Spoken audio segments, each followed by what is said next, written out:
महाराष्ट्र शाही न्यूज मराठी, बातमी मागची बातमी, शोध सत्याचा। प्रायोजक आहेत Offkey studios, music and recording studio Ambidumala, audio advertising, music composition, recording, background music, mixing and mastering services. आता आपला पठार भागात संपर्क 95 95 65 48 75। घारगाव पोलीस स्टेशनला एक गुन्हा रजिस्टर नंबर 36/25 भारतीय न्याय संहिता कलम 309, 248, 316 आणि 316(4) तसेच आर्म ॲक्ट 325 अग्निशस्त्र संबंधीचा असा गुन्हा दाखल करण्यात आलेला होता। यातील फिर्यादी जे आहेत दीपक किसन कदम यांनी फिर्याद दिली होती दिनांक 31/1/25 रोजी। अशी घटना घडली आहे की त्या घटनेत त्यांनी आज सांगितलं आहे की आम्ही काही औषधं जे शेतीच्या कामासाठी वापरली जातात, पिकांसाठी वापरली जातात, ती एका ट्रकमध्ये भरून, एका गाडीमध्ये भरून आम्ही पुणेकडून नाशिककडे चाललो होतो। तिकडे नाशिककडे जात असताना हे चाळकवाडी टोल नाका जो आहे त्या ठिकाणी 2 प्रवासी बसले, 3 प्रवासी, आणि त्या प्रवाशांनी गाडी थांबवली। गाडी थांबवल्यानंतर त्यांनी त्यांच्या कमरेला जो काही गावठी कट्टा म्हणजे पिस्तल लावलेलं होतं त्या पिस्तलचा धाक दाखवला आणि त्यांच्या खिशातील पांढरा रुमाल त्यांच्या नाकाला लावून बेशुद्ध केलं।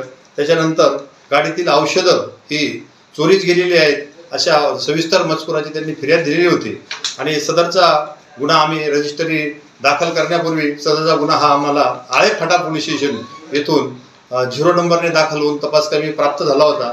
सदरचा गुन्ह्याचा तपास आम्ही सहाय्यक पोलीस निरीक्षक श्री दाभाडे साहेब यांना दिलेला होता। त्यांनी सदर गुन्ह्याचा सखोल आणि तांत्रिकदृष्ट्या तपास केला। सदर तपासात त्यांनी यातील फिर्यादी तसेच त्यातील ट्रक मालक अशांचे मोबाईल फोन प्राप्त करून त्यांचे ते तांत्रिक विश्लेषण केले।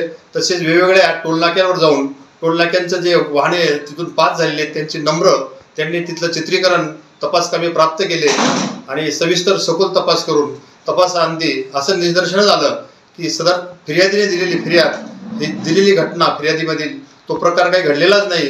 जो प्रकार घडला तो येथील फिर्यादी यांनी हा बनाव रचलेला होता। हा मालाचा त्याला अपार करून स्वतःचा फायदा करून घ्यायचा होता असं एकंदरीत तपासात निष्पन्न झालेलं आहे। आम्ही येथील 4 आरोपितांना सहभाग असल्याचं प्राथमदर्शनी निष्पन्न झालेलं आहे।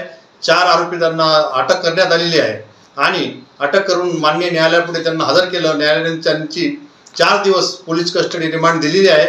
सदर गुन्ह्याचा तपास हा माननीय पोलीस अधीक्षक श्री राकेश बोला साहेब, तसेच अप्पर पोलीस अधीक्षक श्री वैभव कलवर्मे साहेब, तसेच आमचे संगमनेर उपविभागाचे उपविभागीय पोलीस अधिकारी श्री कुणाल सोनवणे साहेब यांच्या मार्गदर्शनाखाली आपले सहाय्यक पोलीस निरीक्षक श्री दाभाडे साहेब करीत आहेत। महाराष्ट्र शाही न्यूज मराठी, बातमी मागची बातमी, शोध सत्याचा।